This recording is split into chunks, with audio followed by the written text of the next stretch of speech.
Hey everyone, I hope you are having a wonderful day so far. I am just dropping this special little clip into all the episodes. So, no matter what episode you're listening to, this is actually pretty current as of July 2024. I wanted to come on here and just say a big thank you to Earworthy because the Life Shift podcast was just named the best overall podcast of the year in the first Earworthy Independent Podcast Awards. And you've probably seen some articles written about the Life Shift podcast before, written by Earworthy. And now he is launching from his online publication, he is launching these yearly winners of independent podcast awards. And these are specifically for indie podcasters. We are those that wear all the hats. We create the show. Some people write the show. We're producers, sound engineers. We troubleshoot all the tech. We do any kind of research if we need to. We host the shows. We distribute the shows. We do all the things that relate to our shows because we love it. And it's so nice to see my name in a list with some other amazing podcasts like Multispective, which won Best Life Lessons Podcast. Salad with a Side of Fries won Best Health Podcast. Bippity Boppity Business won Best Business Advice Podcast. And there are so many more. And so I just want to come on here and say thank you to Earworthy for not only doing these awards every year and just honoring some of us indie podcasters that sometimes feel like we're just shouting into the void, but we're not. We're just doing what brings us joy, and hopefully through that work it brings other people joy. In my case, for the Life Shift, I hope that each episode finds the ears that needed to hear it the most so that they feel a little less alone in their circumstance. But also, Earworthy writes all these amazing publications pretty much weekly, every week, every weekday, I should say, where he writes on Blogger, Medium, Substack, Tumblr, Vocal, Many Stories, and for other places. And he really just highlights the independent podcasters. So thank you, Frank, for everything you do with Earworthy and for recognizing all of us in the first Earworthy Independent Podcast Awards. If you'd like to read more, please head to medium.com/EAR hyphen WORTHY. Thanks again and enjoy this episode. And so my mom's mom rejected her in favor of her little sister. So she spent her whole life searching for acceptance and a place to feel plugged in. And she turned to what I call extreme religiosity, trying to find that. She felt like if she prayed hard enough and got involved enough in the right churches, that eventually God would notice her and cure what ailed her. But she was not a disciplinarian, and her way of dealing with me was to have me bring the big trash can in from out back and sit inside that and wait for my dad to come home when I was bad. So, if I'm running around making too much noise or whatever, she would make me sit in the trash can until my dad got home. So my two primary caregivers there, my dad's going to beat me no matter what, and my mom is likely to throw me out, throw me in the trash can. So that was my childhood, right? There's a lot of screwed up stuff happening there. But those were the formative years when I formed my opinion and my understanding of who I am and my self-beliefs. How does that, who were you in your mind? You were someone that couldn't measure up? Yeah, I was somebody that was never going to be good enough, no matter how hard I tried. And I always kept trying. I never gave up. That's part of what made me an overachiever, is that I kept hoping that, that carrot that was dangled in front of me there, that eventually I'm going to get that carrot. My dad's going to come home one day and he's going to say, that was perfect. And then, it never happened. Today's guest is Justin B. Long. Justin is an accomplished author, he's an entrepreneur, and he's a podcast host who's really transformed his life in truly extraordinary ways. From his best-selling book series, The Adventures of the Horse Doctor's Husband, to his podcast, Straight from the Horse Doctor's Mouth, Justin's work has resonated with audiences across the globe. But beneath this impressive list of accomplishments is a story of struggle and resilience that is both deeply moving and powerful. In this episode, Justin bravely opens up about his journey from a childhood marked by really unattainable standards and definitely emotional neglect to his current state of success, self-awareness, and healing. We'll explore the profound impact of childhood experiences on self perception as Justin shares about his early years, really dominated by his father's unreachable standards and his mother's emotional neglect. He takes us on a journey towards self discovery and healing, one that began when he embraced sobriety at the age of 32. Justin's story highlights the power of sharing these personal experiences. By opening up about his life, he reminds us the strength inherent in overcoming adversity. His experiences inspire us to confront our personal challenges, seek growth, and really strive for healing. As you listen to Justin's story, I encourage you to reflect on your own life. Consider the moments that have shaped you, the experiences that have challenged you, and the transformations that have led you to where you are today. Before I jump into the episode, I want to thank Tracy and Emily for sponsoring 2 episodes every single month on the Patreon feed. It is so helpful, and I am so thankful for your support for sponsoring these 2 episodes every month. This helps with the production costs, the hosting costs, all the little things that come along with podcasting. Each episode takes about 8 or 10 hours of work, from the recording and interacting and getting the social media together and editing and all the pieces that come with it. And so any contribution is super helpful. So thank you for this sponsorship, Tracy and Emily.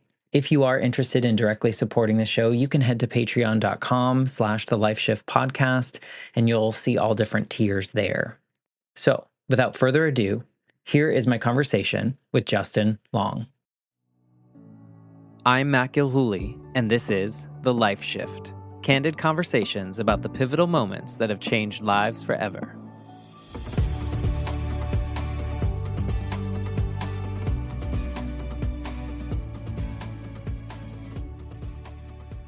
Hello, my friends. Welcome to the Life Shift podcast. I am joined today by Justin. Hello, Justin. Hey, how's it going? You know, it's going. Lots of things happening, lots of moving parts. And as we're recording this, my birthday was last week. So I was just telling you, I took a week off. So for all the listeners, they're like, wait, but there's episodes every week. Yeah, because we do it more than once a week. So here we are the week after my birthday. Thank you for being here. You're not supposed to show the magic behind the screen, but I'm glad to be part of it if we're gonna shine a light on it. Open book, like we were talking before recording. You know, a lot of your story, or all of your story, is an open book, literally and figuratively. And I think it's so important that people like you share the stories that you have, even though many of the stories that you're going to share today and the part of your life has been really hard, and things that I think for a long time, a lot of us were told to kind of hide or keep away. And so thank you for just being you in the world, open book, behind the scenes, all of it. I think it's important to have people that shine the light on all of life and not just the good stuff. So I'm happy to be part of that movement. I agree. And it's kind of why I started this show. For people listening, maybe new listeners, this show started as a school assignment. Actually, when I was during the pandemic, I was just taking an extra master's degree and took a podcasting class, and I didn't know what I was going to talk about. And then I realized my life story was important. And I think that I wanted to share that with people in the same way that you writing your book. And so when I was a kid, my mom died in an accident, and my life was totally different from one day to the next, a life shift, if you will. And growing up, I felt like I was the only one that had experienced it, and I didn't feel like I was allowed to talk about it and how I felt. And so now I get to have conversations with people from all over the world talking about these moments that have changed us, and how really bad moments can eventually become something good. They can become a new journey for us. And so, my goal here is that people listening feel less alone in their experiences if they hear someone's story that maybe has gone through something similar as what they're going through. And so that's where we are today. I think that's one of the most important things in the world, because I think everyone feels alone in some way, at least for a chunk of your life, until you can find someone else who has had a shared experience. And if nobody talks about the stuff, then you never know that it's not just you. And we're tribal animals. Like, we need that connection to other people. So this is critical stuff.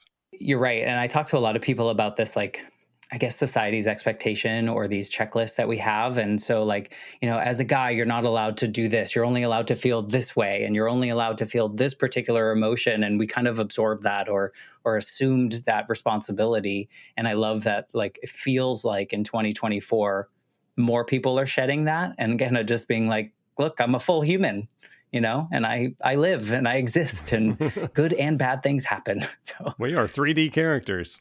imagine that. It's so wonderful. No, I think it's important, and I know your story is going to be hard for some people to listen to, but I think it's important for a lot of people to listen to. So before we get into that, maybe you can just kind of introduce yourself. Like, who are you at this moment in time that doesn't give away too much of your story? Well, my name is Justin B. Long, and I am an author of 8 books. My wife and I own a large equine veterinary clinic in Florida. So I'm a business owner. We also have the biggest equine podcast in the world. I'm a podcast host and producer. I'm a videographer of sorts. We have a big YouTube channel. I've really gotten into video, so producing that kind of stuff is really important to me. And I don't say any of that stuff to brag. I say that so that when you see where I was 15 years ago, you can see what a dramatic difference that my life is compared to what it used to be. So my life is very full. It's very busy. I am probably an overachiever in a lot of respects, and I'm okay with that. It's one of my less unhealthy behaviors that I'm holding on to, but I am committed to living life to its fullest and wringing every last drop out of it that I can. And I feel like I wasted a lot of time in my 20s and my early 30s, and I'm trying to make up for that now by just living and doing all the things that I wanted to do. I love that you found this space, that you can live out loud full and do whatever you want, because I think it will inspire people that are going through things that you went through, in your background. So, without kind of skirting around it, maybe you can kind of paint the picture of what your life was like leading up to or before you were able to be this version of Justin when you weren't able to live the full life that you are living now. Right. Yeah. I got sober when I was 32, and since that time, I have learned that the farther back in my life that I go, the more relevant the things become. And so I didn't understand anything about myself until I was in my 40s, really. But now I know that I grew up with a very, very emotionally challenged set of parents. So my dad also grew up in the same kind of situation. His dad was extremely hard on him, and my dad just recreated all that and did the same thing that his parents did. But my dad was a workaholic. He was not an alcoholic. He didn't do drugs. He didn't do a lot of the things that a lot of us do in terms of behaviors when you have emotional dysfunction in your life. But he was a workaholic, and he believed in absolute perfection, like the highest of standards in everything that you do. And so he would go make me a chores list every day. When he went off to work, I would have a list of chores that I'd have to get done before he got home from work. Some of the examples that I use in my book are like firewood. In the wintertime, I was in charge of stacking firewood, chopping it, and stacking it in a rack behind the house. And my dad's system was the firewood had to be stacked all the way to the top of the bin, and it had to be perfectly even on the front and the back and flat across the top. And when he got home from work, we would go out and inspect the firewood stack, and I would get swats for every piece that was sticking out or wasn't, could have been flatter on the top and that kind of stuff. So, and it was that way with all of my chores. And that basically, from my perspective as a 6, 8, 10-year-old kid, is that I would come home and work really hard and do all the things, and my dad would come home and punish me for it. So my mom, on the other end of that spectrum, my mom was not a disciplinarian. She was also came from a very difficult childhood. Her mom wanted the perfect daughter that she could take to sewing circle and show off to her friends about how perfect my kid is and how much better she is than your kids. And my mom was not that kid. My mom had scoliosis. Her back was all twisted up. She had surgery a couple of times when she was young, trying to work on that. She had framework in her back because that was the 50s, and medicine then was different than it is now. But she was not the perfect kid. But her little sister, who came along when my mom was 6 or 7, I think, ended up being the perfect kid. She was pretty and smart and played the instruments and the sports and did all the stuff. And so my mom's mom rejected her in favor of her little sister. So she spent her whole life searching for acceptance and a place to feel plugged in. And she turned to what I call extreme religiosity, trying to find that. She felt like if she prayed hard enough and got involved enough in the right churches, that eventually God would notice her and cure what ailed her. But she was not a disciplinarian, and her way of dealing with me was to have me bring the big trash can in from out back and sit inside that and wait for my dad to come home when I was bad. So if I'm running around making too much noise or whatever, she would make me sit in the trash can until my dad got home. So my two primary caregivers there, my dad's going to beat me no matter what, and my mom is likely to throw me out, throw me in the trash can. So that was my childhood, right? There's a lot of screwed up stuff happening there, but those were the formative years when I formed my opinion and my understanding of who I am and my self beliefs. How does that, like, who were you in your mind? You were someone that couldn't measure up? Yeah, I was somebody that was never going to be good enough, no matter how hard I tried.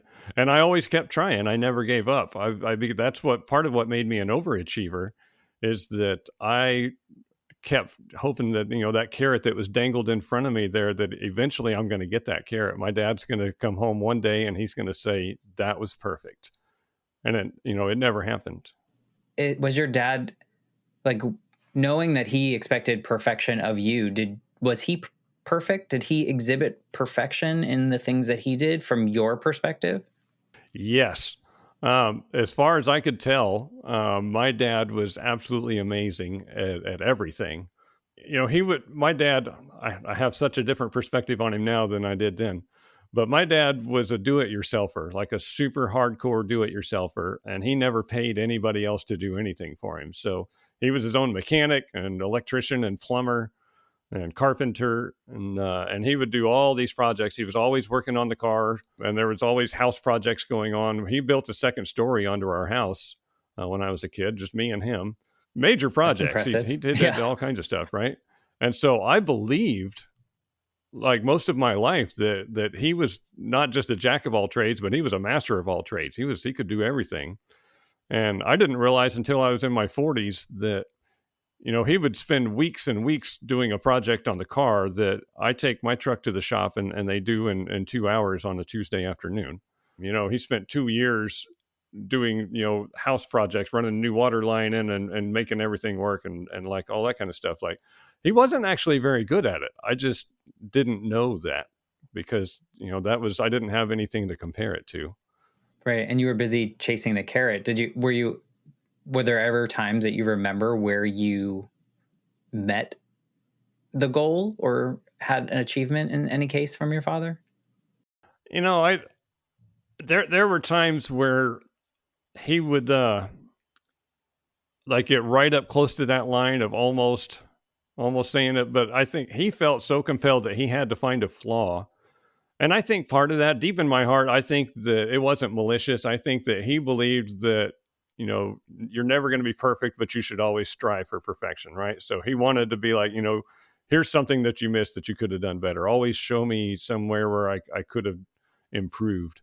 Well, and if he never received praise himself from his own parents in that way, he might not have Well, known that's how to how he give was it. taught, that's how he was taught to parent. And Yeah. I don't think he ever questioned that. Yeah. I can imagine how you would absorb, like, I'm never going to be good enough moving into your 20s. Like, I could see how Absolutely. that would happen. Yeah. I formed a lot of insecurities as a result of that and my belief in who I am. And we teach other people how to treat us. And so Hmm. because I believed that I was a loser, I was a loser at school. I was the nerd, the outcast. I was book smart, but I was never good at sports. I wasn't ever allowed to play anything like that. I was wearing hand-me-down clothes from the church basement, so I wasn't one of the cool kids.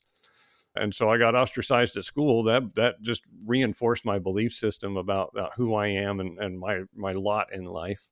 I didn't have any place that I was plugged in and a part of a thing until I was a teenager. I managed to get into a youth group at church.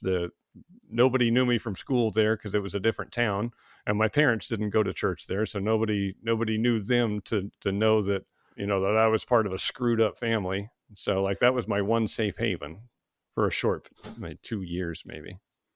When you were in that, were you able to feel like you could be yourself, or did you feel like you were performing as someone else?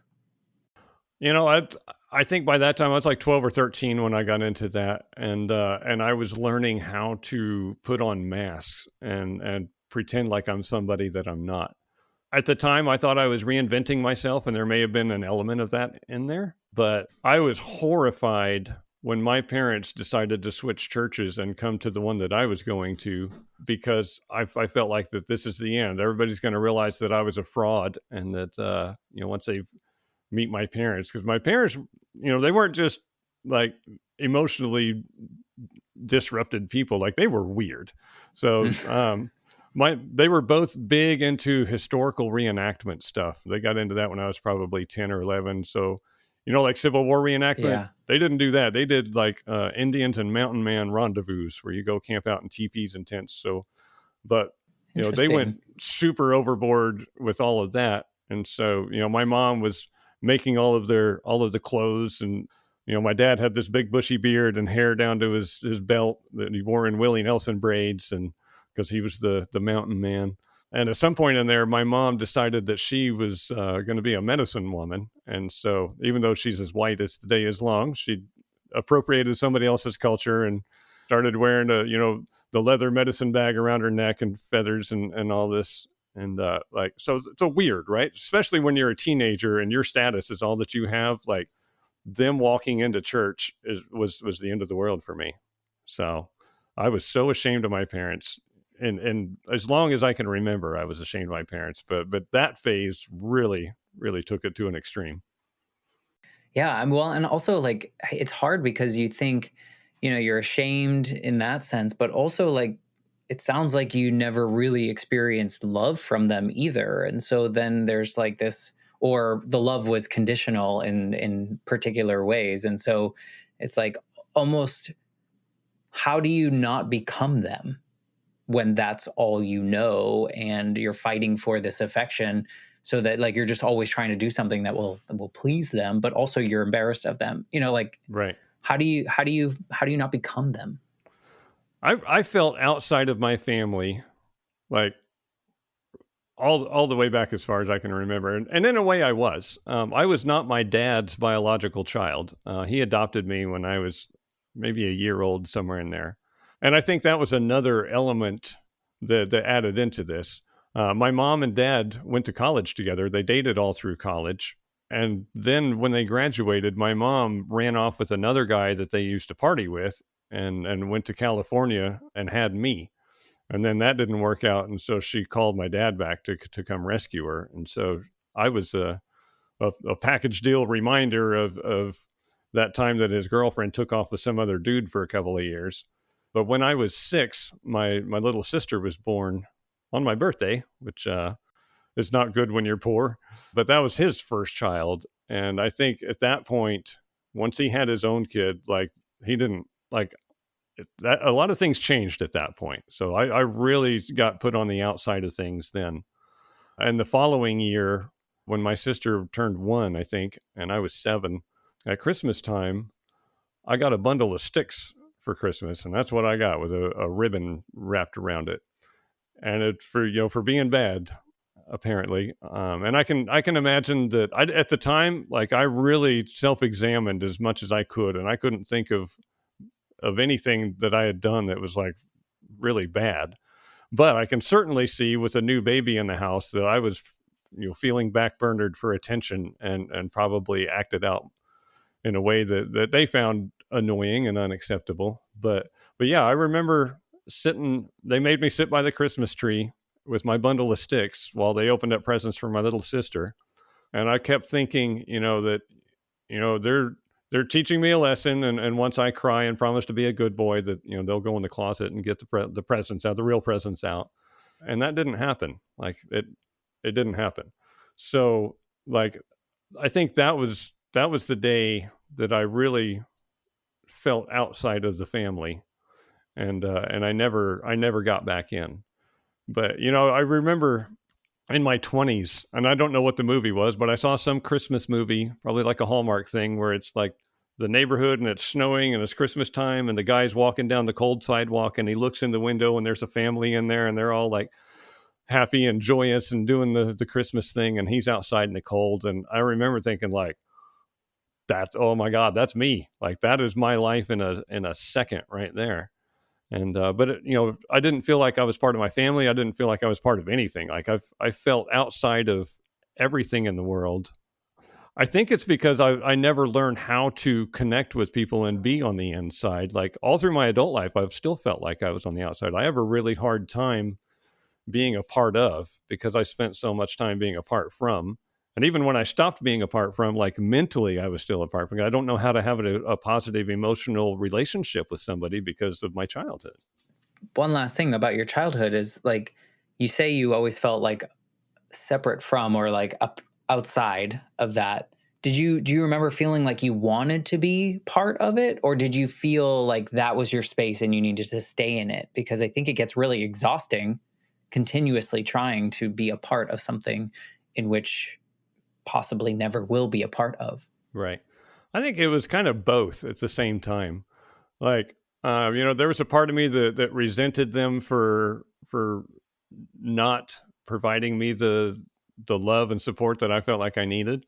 And then there was a part of me that rejected them for rejecting me or whatever my unconscious thinking was on that. But so I'm like, I was trying to do both at the same time. Like I wanted to be in that family or a family, and that, I didn't really have any other options for family. So, I wanted to be on the inside of that one and get the affection that I needed. But I also wanted to be as far away from them as possible, as soon as possible. I can't imagine. I mean, I would imagine that you would just find every coping mechanism to exist in the world through that. Like, Sure. I mean, you said you at some point went towards alcohol in some way, but is that, were you driven towards that? Oh yeah. I used, and I know people laugh when I say this, but I was reading books alcoholically, if you will, from the time I was like 5 or 6 years old, 7 years old. I was deep into it because books were an escape for me. Like I could get into a book and be in another universe. And I read stuff like the Hardy Boys and the Bobbsey Twins and Nancy Drew and all that when I was young, Encyclopedia Brown. Like all of these stories where the kids are the hero and the kids are smart and appreciated for what they can bring to the table. And like I loved being in those universes because that's where I felt like, I could be plugged in and be a part of something. And so I read books voraciously to not be part of this world as much as possible every day. And I did that all the way up until I got to high school and discovered alcohol and found out that alcohol made me feel pretty good about who I am and what I'm doing. And so once I got into high school and found a couple of really good friends that accepted me for who I was, and we started drinking together and having a good time. Like those two things kind of happened simultaneously for me. And so I associated feeling good and being connected to something with drinking. Like those two things went together for me. And then once I got out of high school, my escape plan was to go to the Army, which I did. And that got me into a group of people who drank like I drank and welcomed me in and just reinforced that belief system that as long as I'm drinking, I'm okay. Right. But You get approval. right, right. Yeah, I got some of what I was needing, but my problem, I had a lot of problems at that point. Like, and as a young adult, was that I had all of those insecurities and beliefs about who I was, and drinking could make me feel okay about that while I was drinking. But you can't drink 24 hours a day, and so I still had that negative self belief on the inside, and nothing, all the approval in the world didn't fill that for me. This is again unconscious, but I found that if a woman was willing to have sex with me, like that was an acceptance thing, like on another level, right? Like that's the ultimate form of showing me that I'm okay. And so I started pursuing sex like crazy just because I wanted, that connection with another person who accepted me. And that went hand in hand with the alcohol because, the great disinhibitor lets you go behave like a maniac. And if you're running around in a party crowd, then the people around you are more or less, at least willing to tolerate it, if not approving of that behavior. But, so that became my lifestyle for 10 years as an adult. And those were just coping mechanisms with me trying to feel okay about myself. Right. And to find validation, Right. validation and love and acceptance and like you exist to people. I feel like it's almost like, as bad as alcoholism is and can be for a lot of people, it makes sense. Right. Alcohol wasn't the problem. Alcohol was the solution, and it just stopped working. You might not have needed it either, but you didn't know because that was everything was associated with once you started drinking, you found your friends that liked you for you because you were drinking and you didn't, it's hard to dissociate that when It you're is. a forming person, and then everything just kind of, it's all that subconscious stuff that you keep mentioning. It's like, sometimes we don't make the decisions on purpose. We just kind of fall into these things, and the way that we feel, we continue to seek that out. Like as someone that experiences alcoholism, does it affect your day to day, or were you functioning in a way that was quote unquote acceptable, or did it get you in a lot of trouble? I was still functioning. I had a good job. I went to work every day. I was at work at 6 o'clock in the morning every morning. I was in a relationship. I found a woman who was willing to let me sleep with her twice, so I moved in with her. And she also put up and tolerated with my behavior because I was still, drinking and trying to get laid with everybody every weekend and with all of our friends and everything else. But she tolerated that for 10 years. Yeah. So Wow. 10 years. yeah. So from the outside, like I had a good job, I was making money, I was in a relationship, I had a place to live, had all the things. You were checking all the boxes. Right. So I could tell myself that I'm doing okay because I have all the things that I'm supposed to have. It doesn't work on the inside. Like it's still, everything's external and all the feelings are internal, and it doesn't work. Yeah, you're not processing it. You're just pushing it down. You're just covering it up. You're masking it, and then at some point, it's still there. So it's gonna come out at some point. Was there a point and a breaking point for you? I didn't really have a rock bottom moment, but I had, for me, every time we would go out and I would hit on somebody or make out with some other woman in the bar or at a party or whatever, like the next day, I would just be consumed by shame. I would feel horrible about what I did. Like I can't believe, that's, I can't ever look anybody in the eye again. All this stuff, and so I would beat myself up all day long at work about my behavior, not understanding what's driving it, just knowing that I did it again. I thought I was a sexaholic for a while, and so I would go home from work and start drinking again so that I could stop feeling that shame. And that became my cycle, is that shame drinking, shame drinking, shame drinking. And like that shame just ate my lunch and it wore me out. Like even if I didn't go anywhere or see anybody or do anything inappropriate at all, I sat at home and played solitaire and drank 6 beers last night. I automatically wake up feeling ashamed of myself, like to the point of being suicidal sometimes, just horrible shame. And that's what I decided, that I could not keep going like that. Like something had to give. So I worked with a guy. He was super cool. Everybody liked him. He liked me. So his opinion meant a lot to me. And we would sit out behind the shop and smoke cigarettes and kind of sweat out our hangovers in the mornings and talk about drinking and like, trying to wrestle with it and get it under control. Always in a semi-joking way. Like we never really said, "Hey, I have a drinking problem." It was always like, man, I gotta get this thing. I gotta slow down a little bit, give my liver a break. But one day I heard a comedian somewhere talking about, his drinking and like not bad enough to go to a meeting, but it's getting rough. And I didn't really know what that meant, but I thought it was a funny line. And I said that to the guy that I was working with. I was like, yeah, I'm not ready to go to a meeting, but I got to do something. And he's like, man, I've been thinking about going to a meeting. And I was like, whoa, like that was like a permission slip that I needed, right? Because he was everything that I wanted to be. Because I'm, comparing his outsides to my insides, and I felt like he had it together.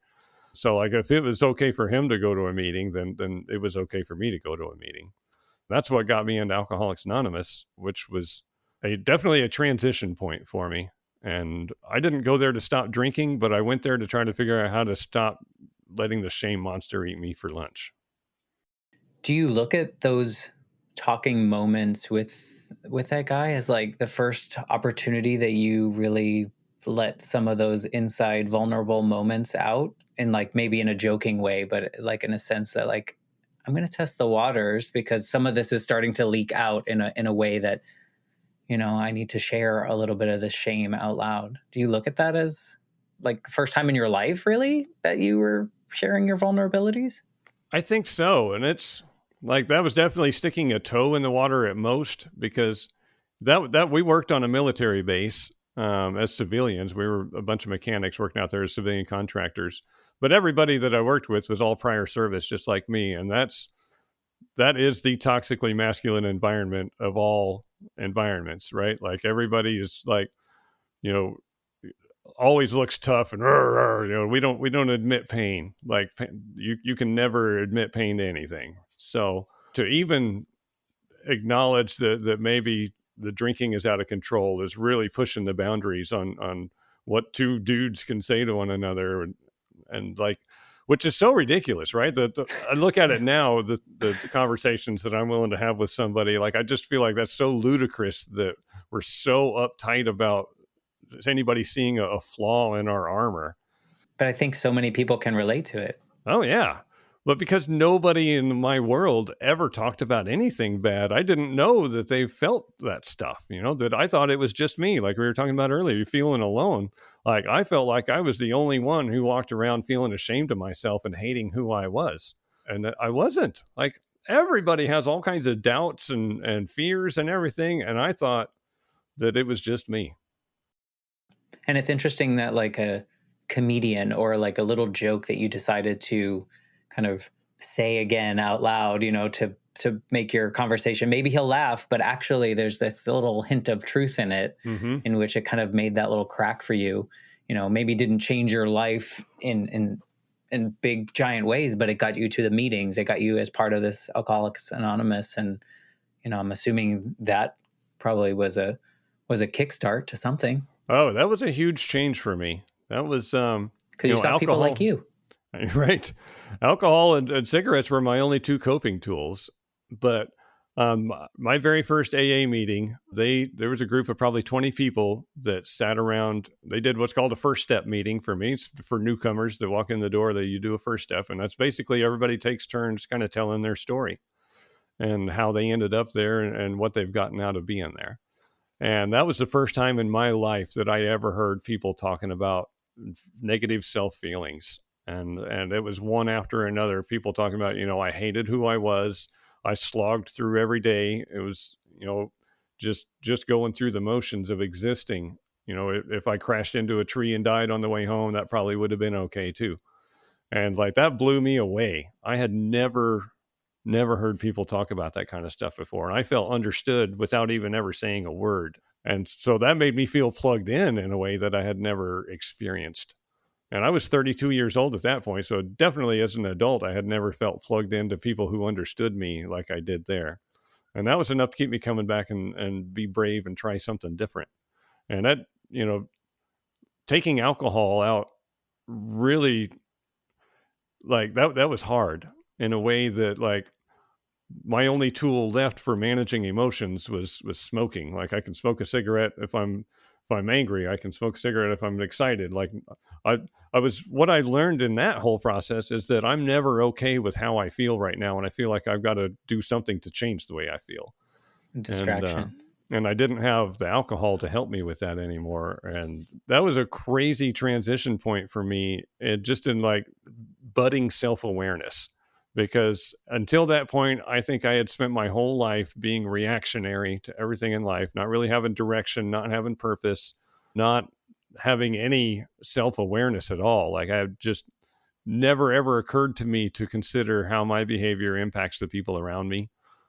Mostly I think, again, back to childhood, because you know I was marginalized in every way, and I didn't feel like I mattered, and so therefore I didn't feel like I could have an impact on other people. My girlfriend I mean, we were together almost 11 years altogether at the end. But when I got sober and she didn't, she continued drinking, kind of doubled down on that. But, I realized that when I took alcohol out of the equation in our relationship, that we didn't really have anything. Like we didn't have any common ground. I didn't like the TV shows she watched. Like we didn't do anything activity wise other than party. That was the end of that. It would struggled on for another year and a half because I was scared to death to live by myself, because I'd never done that as an adult. I didn't have any, no confidence that I could do anything on my own. But taking the alcohol out and starting the process of introspection and trying to self-examine a little bit and figure out who I am, that was a crazy huge transition point in my life. Do you feel like that was the first time you gave yourself permission to sit and think and feel? Uh, yes, I would say to like not try to change how I feel, but just to like observe it and even like identify it, because the only feeling that a man can have that's acceptable is anger or rage, right? So I had all these feelings all the time that I immediately smoked a cigarette to change or drank something to change those feelings. Like I couldn't even identify half of my emotions. And at 48, I'm still trying to, I'm going through a lot of therapy in the last 10 years, but just a lot of that is me trying to figure out what I'm feeling, and then know that it's okay to feel what I'm feeling, because I spent my whole life rejecting everything that I feel. And like that's a huge transition to, you got to get past that knee jerk of, okay, I have a feeling, let me change that, instead of, let's identify it, figure out what it is, why I'm feeling it. Is it destructive? Do I need to change this, or is it okay? And learning that it's okay, like that's a hard thing. And it's weird because I wonder if you feel the same way. Before I got therapy for my own situation, I felt like I could identify it in other people. Like I could identify, like, oh, it's fine. You can do this, this, this, this. Myself, I could, like, it was impossible to acknowledge that I was feeling a certain way and that was okay. Mm. But I could also tell people that it was okay if they felt that way, but not me. It was like one of those things where, like, you could see it, just not in ourselves. Did you have a similar feeling? I have a lot of that, and it was, I have this mental image of like an actor when they have all these pictures of themselves, with different expressions on their face, trying to show all the different emotions. Like that was basically my sense of what emotions were. Is like, I can make this face and you'll think that I'm happy. I can make this face, you'll think that I'm serious. I can make this Yeah. face, you'll think I'm confused. Like it took me a long time to even be able to connect those things to the feelings that they were representing. So it was like a performance. Like your life up to that point was very much a performance, and probably subconsciously for what, approval of your parents, like stemming all the way back there. And then the people around you to think they're thinking I'm okay. They're thinking I'm XYZ, whatever that might be. So Everything was trying to become somebody that my dad would approve of. My dad was super hands-on. Like I was saying, he could do all the things, right? But he had no respect or appreciation for intelligence and book smart stuff. And I was a book smart, intelligent guy. I was not a hands-on guy. But I tried to quash all of those elements of myself, and that's why I was a mechanic in an army base. I was trying to do something that my dad would think was a worthwhile job. do you think he was afraid of those things? And that's why he didn't approve of them? Yeah, well, he didn't have them. Like he could barely read and write. So he was Uh, afraid of it, yeah. I So think. yeah. There's me being a therapist, which I'm not. So Oh yeah, there were definitely some challenges going on there. I was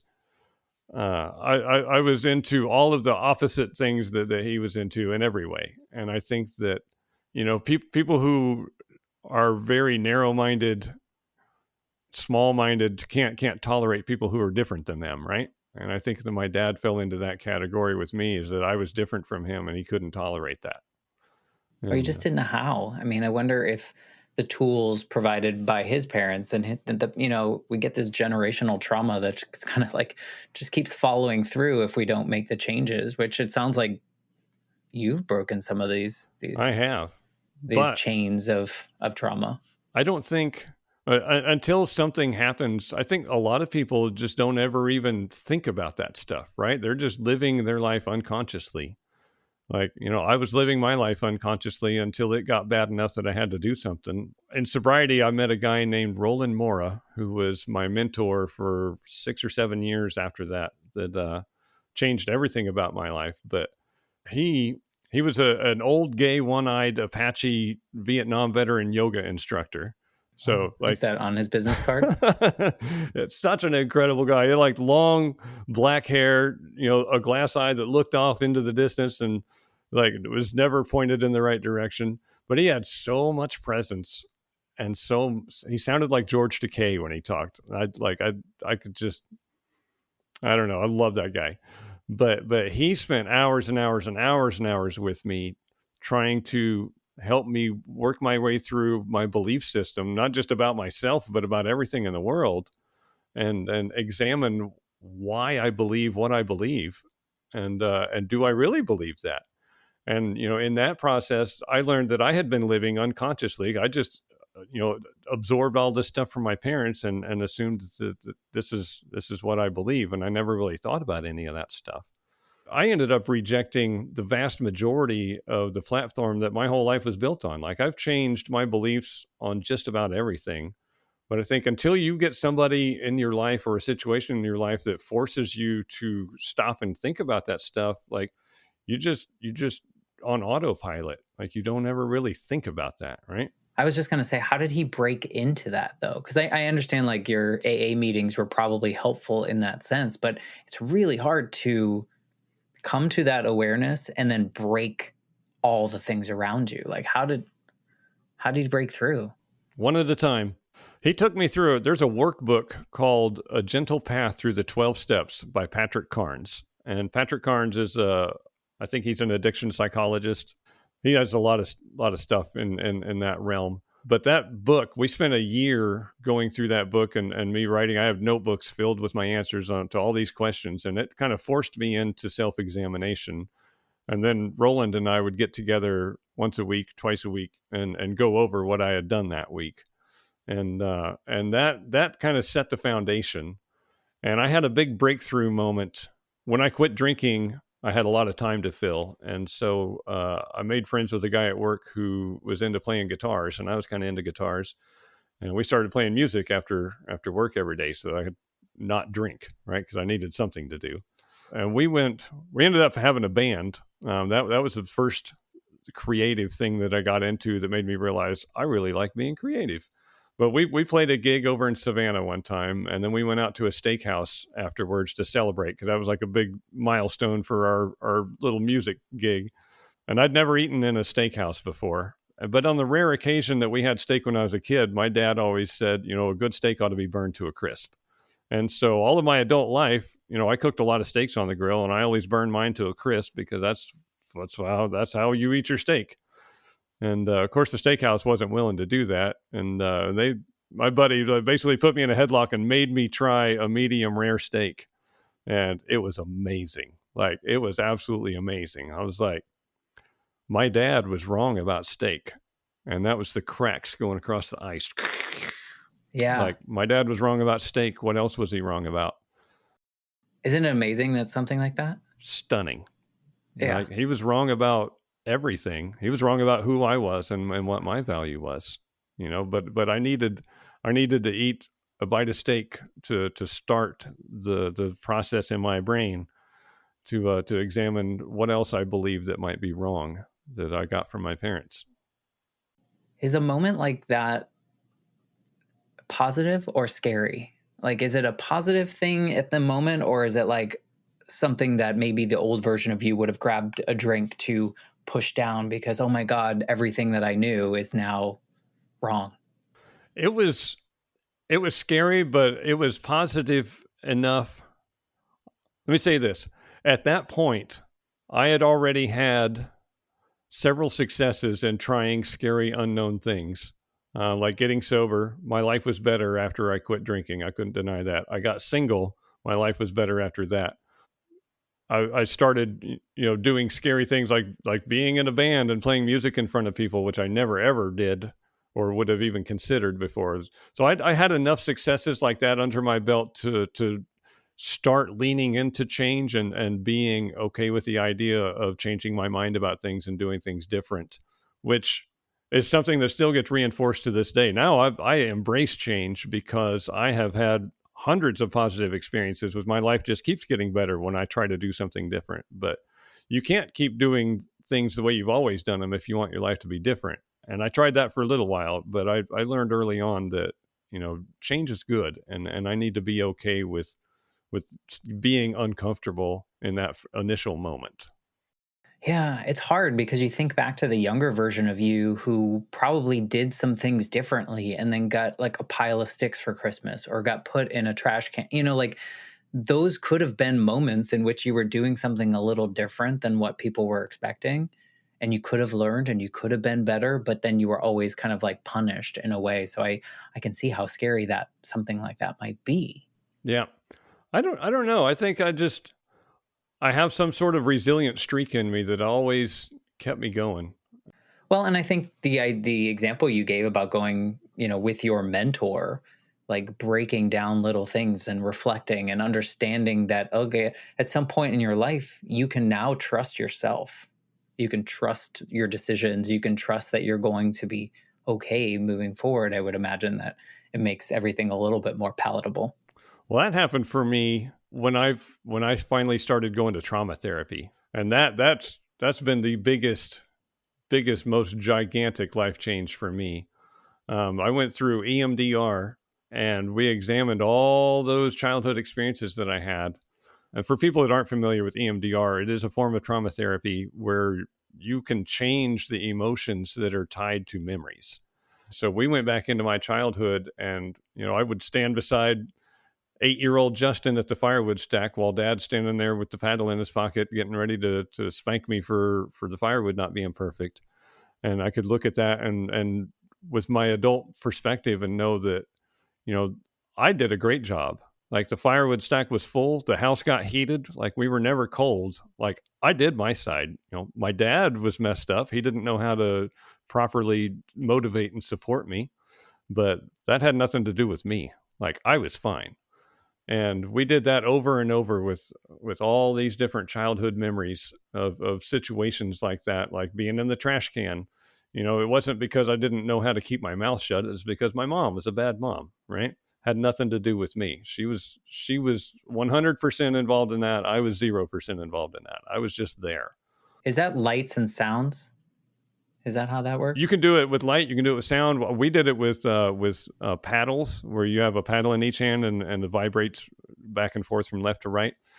And it doesn't matter what it is because the bilateral stimulation gets the amygdala fired up. So because I don't want to get too off into the science on this, and I don't know it well enough to get too deep into it, but I love it. But your traumas don't make it through the amygdala the way the rest of experiences do. Traumas tend to get hung up, and it's just feelings. Like there's no words in the amygdala. It's just a feeling center. And so when we fire up the amygdala with bilateral stimulation and then work through this stuff, you can get those feelings processed and moved on to the hippocampus and the prefrontal cortex and other parts of the brain where they get turned into regular memories. And then it doesn't cause a knee-jerk reaction every time a insecurity gets triggered the way that it does when it's just hanging out in the amygdala unprocessed. So when I went through that, like that reframed my whole understanding of not just who I am today, but who I've always been. I don't look back on my child self or my teenage self or even my mid-20s alcoholic self with shame at what a loser I was. I look back at myself with pride, like considering the circumstances that I was dealing with, I did a great job at all that. And yes, I was a raging alcoholic with horrible behaviors, but of course I was. Like nobody is going to go through that experience and come out without some sort of massive trauma response, right? That's All of it made sense to me when you told me the right. story. So, That's how yeah. behavior works. So the only thing that's remarkable about any of that is the fact that I managed to pull out of it and change the direction that my life was going. A lot of people don't, and I could have died an alcoholic who was miserable and self-loathing and hated myself all my life, and I didn't. But that's because of trauma therapy. Trauma therapy changed everything for me. Is there a piece with trauma therapy and something as significant as that in which, in were you in your 40s, I guess, Hmm. when you started this around that time? Is there a grief period of like things you didn't get to experience because you didn't have all these tools early on? Like is there a Oh grieving yeah, period of your previous life? for sure. I mean, I feel sad about a lot of things in that respect. I hate that I wasted so much time before I managed to get myself on track. There's parts of me that wish that I could have figured this stuff out when I was 20, and but that's not how it works, and wishing isn't going to change it. But what I can do now that I have this connection with all these child versions of myself, is I can treat that kid. I went to Disney for Thanksgiving. It's the first time I've ever been to Disney. This last year, so 47 years old. Went to Disney, and they have Tom Sawyer's Island out there, and you ride the little boat over there, and you can run around the trails, and they've got the fort, and they've got the cave and tunnels going through this thing. And like, I just brought my 6-year-old kid out to have a blast, because I used to love reading Tom Sawyer. So I ran around like an idiot and had a great time on Tom Sawyer's Island for 30 minutes. Went around the rest of the park, rode the rides, but I was consciously making sure that my child self is here experiencing stuff that he never got to experience, in 1985. And so I can do that today, and put myself in the right frame of mind, so that it's not just an old guy out here acting like an idiot. Is that I'm giving myself things that I And needed who when I cares was if you young, were? right? I mean, Yeah, if you were an old guy doing whatever you want, I mean, this is the point of life. As long as you're not hurting other people, if you can do the things that bring you joy and the things that you're interested in, that you could be bad at, and all these things are okay. Like, we're allowed to make mistakes. We're allowed to do things wrong, for but we can sure, learn from them and we can have fun with it. and it's all okay. Yeah, absolutely. And it's interesting too, like, I feel like my moment in therapy was like in my 30s. I finally found like the right therapist that felt right for me. And she was like, you realize that every decision that you've made since your mom died was with that 8-year-old's brain, like afraid of the next loss. And I was like my whole, that was that crackling, like, Yeah, yeah, and yeah. there was a grieving period of like, why didn't I do it this way when I was 18? Why didn't I do it this way when I was 20 something? But then at the same time, you have to, there's a grace, there's a forgiveness, you were doing the best you knew how to do with the tools that you had at the time. And so I think that's what's so impactful about your story, is that, like, I mean, you found out at 44 that you could heal that part of you, or however old you were. I was I don't 44. know why I said 44. Oh, well, there you go. Yeah. I have And I think, one of my visualization things that I do is I like to ride around in the truck. I've got a really nice truck, and I like to crank the stereo up, and we listen to gangster rap or heavy metal or whatever. And I have, a vision of like my 25-year-old self is in the passenger seat, and 8-year-old self's in the back seat, 12-year-old self's in the back seat, 15. Like, the truck is full of me, and we're all just having a great time, headbanging, and just having fun, and being in the moment and accepting who we are. And I think that being able to get there, getting okay with 25-year-old alcoholic, sexually inappropriate Justin was really hard. That took me the longest out of it, because I can have compassion for the kid in the trash can. It was a lot harder for me to have compassion for the drunk guy in the bar feeling up everybody. is that because you assume that 25 you should be making good decisions, or like what was the Well, hardest part about that? because I've inherited my dad's belief system that I should be perfect, and learning how to accept the fact that I'm flawed, and that's okay. That's where my grace is. I think is when I can have my 25-year-old self sitting over there and just be okay with who he is, and feel compassion and love and empathy for that guy. Then I know that I'm in a good spot. And most days I'm there today. And it took me a long time. That wasn't an overnight thing, but over the last 4 years, I have made massive strides forward in self acceptance for all versions of me, and that's an amazing thing. Like, when I can, like, that affects my confidence, my ability to be a leader, my ability to have empathy for other people. My ability to understand people. Like, we have a vet clinic with 13 employees, and they're all people, and they have challenges and emotional traumas of their own.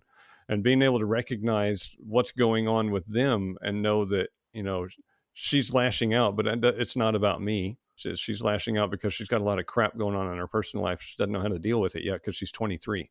So, that allows me to be a better leader, and I can support her and find ways to get her where she needs to be. So instead of, feeling like I've got to fight to the death to defend my honor when somebody says something catty to me, I can be like, it's, I know where you're at. I feel you. And one of the things that we do in our business is we're willing to pay for anybody on our staff to go to therapy. So I put a pile of people through therapy every month, and to me, that's the best thing that I can do to help out the next generation in a way that I didn't get at that point in my life. That's wonderful. I wish more people did that, and I think maybe we're getting there. I keep, as you were telling this story, I keep thinking back to like the moment of you sitting outside with your buddy at work and like just having this random like joke conversation come out of your mouth. Did you ever think of like, what if we didn't step outside that day? What if we didn't? I've not thought about that, but that was a pivotal moment. Like that one conversation got me where I am today. It's this butterfly effect is like, I mean, the steak moment too, like where you just like, maybe if you ate a steak at home all the time, maybe if you had undercooked one once, you wouldn't have had that same reaction. But like Right. the setting, the place, the understanding that like, no, promise you, this is going to taste good and it's going to be better than you ever imagined. And then it did. And then you're like, wait, my whole life, what? But it's funny, Yeah. like life is just a series of those butterfly moments, and it's fascinating to me to sit and look at them and try to put all the pieces together. But it also makes me so grateful because it seems like it's all so unlikely. I love to kind of bring these conversations home with a question. And I'm wondering if you, Justin, at this age, this version of you, could talk to the little boy at Christmas time that was just waiting, hoping that the presents were actually hidden somewhere else, or holding those sticks. Is there anything that you would want to say to him? I would want him to know that his value does not come from any external stuff. It doesn't come from anybody else's opinion. It doesn't come from things. Like his value is on the inside, and he is amazing, Mhm. no matter what happens. Yeah. Well, you got here. I You did. got here. That little boy version of you got here and had to go through a whole mess of things, but you are here, and it sounds like you're doing the things for you right now, but also I mean, because of what you've learned, now you're helping the people that work for you. And I mean, it ends up being a beautiful story despite some of the bumps along the way. It was a hard road to get here, but I wouldn't trade it for anything because I don't think that I would be able to appreciate what I have in life if I hadn't had the stuff to compare it to, right? I need the bad for the good. It's the yin and the yang. It's hard to say that out loud. It is the first time, and maybe the second and the third time. Yeah, I say it too. And facing my mom dying when I was a kid, not that I want that to ever happen to me, but also I don't know who I would be had she not died when I was a kid. And so it's really hard to think back and go like, I'm thankful for what's happened since. I'm not thankful for the moment. And it's Right. like, it's this weird thing to say out loud because we appreciate who we are at this moment in time. And we know that all those things brought us here. Yeah. Yeah. My life is so full today. I have an incredible wife who's, one of the most emotionally healthy and just amazing people on the planet. And I have all of these things that really fill me up and make me feel like I'm contributing something to the world. And like, I don't want to trade that stuff. I really don't. Yeah. No. Well, thank you for what you're bringing to the world. I know you mentioned you have 8 books. So people want to find you, read your books, like learn more about all the little details in your story. What's the best way to like get in your orbit? Everything is on my website at jboydlong.com. I've got my books there, my blog, links to podcasts and all kinds of stuff. Awesome. And if they're needing of veterinary care, and if they have a horse in Florida? Well, yeah, if you're interested, if you're a horse person or just wanted to hear about horse health stuff, our podcast is called Straight from the Horse Doctor's Mouth, and it's everywhere you can get podcasts. And our veterinary clinic is Spring Hill Equine Veterinary Clinic, and you can find us at springhillequine.com. And we're on all the social medias at Spring Hill Equine. You never know. You never know who's listening. So, That's right. Get in Justin's orbit. And thank you for sharing your story in this particular way and letting me ask these questions. And I just appreciate you. Well, thank you for what you're doing. I think it helps. These conversations help break down barriers for other people and makes it okay for them to. And this changes the world. So you're changing the world, and I appreciate that. I appreciate that as well. I think you're right. I think it's just hearing these stories, even if you don't have the exact same experience as what you experienced, just to know that certain feelings are, all of it's okay. All of these things that we feel inside are okay. And we just need to find a way that is healthy to process it and work through it. So if you are listening and you connected with something that Justin said and you want to reach out to him, please do that. If you know someone that needs to hear his story, please share this episode with them. And I would be so grateful for that. And with that, I will be back next week with a brand new episode of the Life Shift Podcast. Thanks again, Justin. Thank you.